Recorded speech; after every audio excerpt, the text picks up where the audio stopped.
Meghan Markle has been publicly praised by authors, social media users and charities for bravely speaking about her miscarriage. Related articles comments unavailable. Meghan revealed in an article she penned for a US newspaper she suffered from a miscarriage in July. The Duchess of Sussex received widespread praise for sharing a personal and painful confession and shining a light on a topic many find difficult to speak about. Author Matt Haig, who was featured by the Duchess in the Vogue issue she co-edited in September last year, wrote on Twitter, to people saying, "Why is Meghan Markle sharing her story if she doesn't want negative media attention? It is very simple. There is a difference between sharing your own pain and having others cause it. You have a right to your own truth and a right to tell it. My wife went through a miscarriage 2 years ago. We were in Australia and felt alone. It was so traumatic to grieve a future that wasn't there. It also felt difficult to talk about.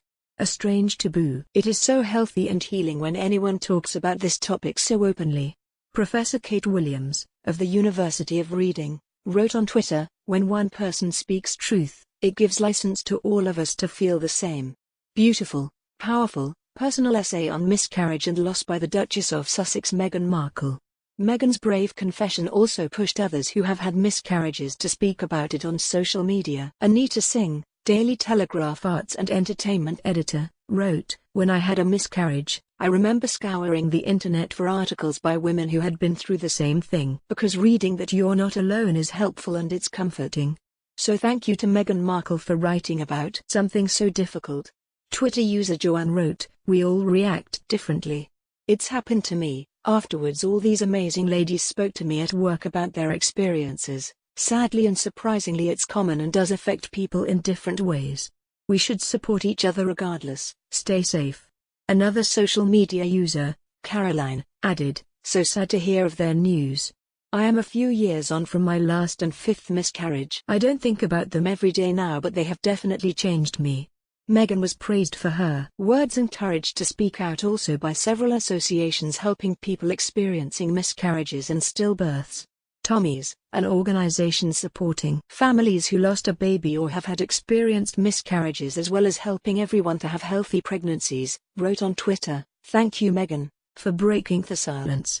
Sophie King, a midwife from this association, added, "Meghan's essay praises the bravery of parents who share their stories, and those who prefer to grieve privately can still find comfort and connection in reading about others' experiences.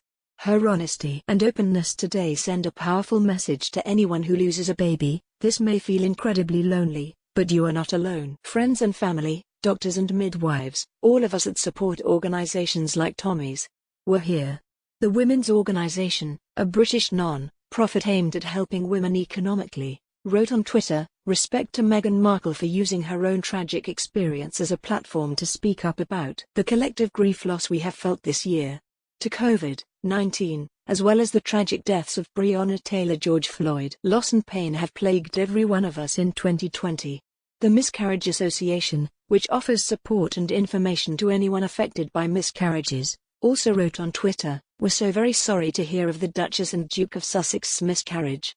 The Duchess of Sussex, Meghan Markle, has shared her story in the New York Times. She writes about how important it is for us all to reach out and ask others, 'Are you okay?'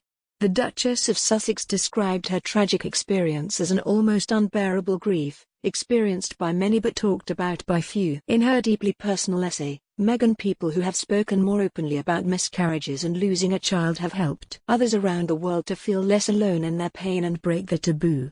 She wrote in the New York Times, "In the pain of our loss, my husband and I discovered that in a room of 100 women, 10 to 20 of them will have suffered from miscarriage. Yet despite the staggering commonality of this pain, the conversation remains taboo, riddled with unwarranted shame, and perpetuating a cycle of solitary mourning. Some have bravely shared their stories.